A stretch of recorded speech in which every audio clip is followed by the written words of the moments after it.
À Saint-Julien-Molin-Molette, 500 personnes ont manifesté contre un projet d'extension qui prolongerait l'activité d'extraction pendant encore 30 ans. L'exploitant, lui, a le soutien de la préfecture. De la quiétude, de la verdure et puis, comme une dent creuse, une carrière. Et une belle carrière. Le genre à produire 150 000 tonnes de gravier par an. Mais le week-end, c'est calme. Les 5 autres jours de la semaine, c'est pas du tout comme ça. C'est la circulation des camions, c'est la carrière qui est en route, donc le concasseur, les tirs, la poussière. Ça n'a rien à voir. Là, on entend les oiseaux. Heureusement, on a samedi et dimanche où c'est calme et on peut profiter de la campagne. En plein cœur du Pilat, la carrière fonctionne depuis 1973 et n'a cessé de s'étendre. Sa fin et la remise en état du site sont programmées pour 2020. Mais l'exploitant a déjà demandé une rallonge. 30 ans de plus. De quoi multiplier par 3 la production et le nombre de camions dans la commune. Eux, ça leur dit pas trop. Déjà, avec 120 camions par jour en moyenne dans le village, ils n'en peuvent plus.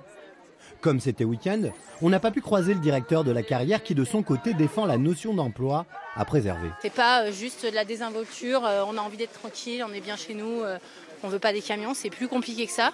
Ça fait 15 ans que le carrier sait qu'il doit cesser la carrière, parce que la carrière, elle a existé, c'est pas comme on est bien contre une extension. Donc ça fait 15 ans que sur les 188 salariés et toutes les usines et les sites qu'il a, il peut réfléchir à relocaliser l'emploi.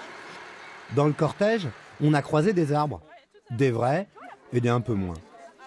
Côté administratif, pour l'instant, la mairie est contre, tout comme le parc naturel régional du Pilat. Mais la préfecture de la Loire est favorable à l'extension et souhaite classer la carrière projet d'intérêt général.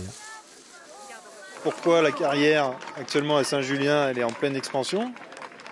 C'est simple, c'est que de l'autre côté stéphanois, il y a une autoroute qui est en projet, et ils ont besoin de matériaux.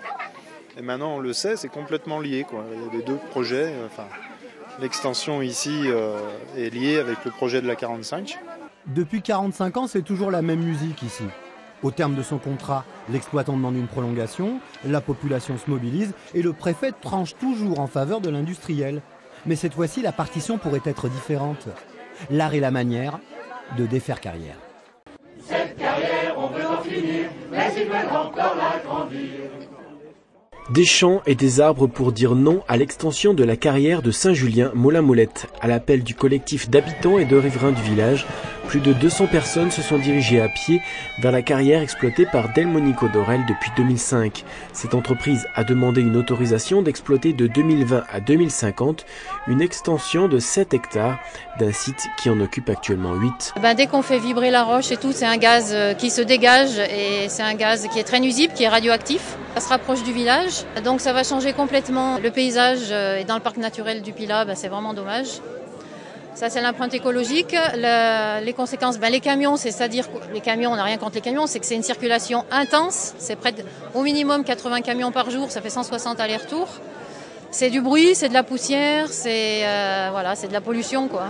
Un combat soutenu par des membres de l'association de sauvegarde des coteaux du Jarret, opposés à la 45. Tout à fait la lutte des gens de Saint-Julien-Molin-Molette, parce que franchement c'est un projet tout comme la 45 qui est complètement inutile, qui n'a aucune espèce d'intérêt général, d'une part, et puis d'autre part on sait très bien que l'extension de cette carrière, elle a comme but quelque part de préparer le chantier de la 45. On est tous solidaires, c'est une espèce de convergence des luttes, comme on dirait. Si le PLU voté par le conseil municipal ne prévoit pas cette extension, le projet pourrait être déclaré d'intérêt général avec l'avis favorable du préfet de la Loire, Evans Richard. Pas seulement dans l'air, elle est aussi dans les rivières. Le barrage du Ternay qui est en dessous de Saint-Julien-Molin-Molette, je suis soufflée, on a marché, et qui alimente la ville d'Annonay, polluée par les rejets des cailloux qui sont lavés au niveau de la carrière. Nous sommes dans un parc régional et donc ça va pas dans ce sens-là, ça va dans le sens de la destruction et non de la nature. Et on pense que Saint-Julien-Molin-Molette a un autre avenir que celui de cette carrière qui va s'étendre. On peut développer le tourisme, on peut faire beaucoup d'autres choses à Saint-Julien. Sans compter qu'il y a un patrimoine architectural assez fabuleux, donc qu'on pourrait aussi exploiter davantage. L'action se voulait festive avec la participation de nombreux musiciens pour montrer que Saint-Julien-Mot-la-Molette a d'autres atouts à faire valoir pour endiguer la démographie en baisse du village.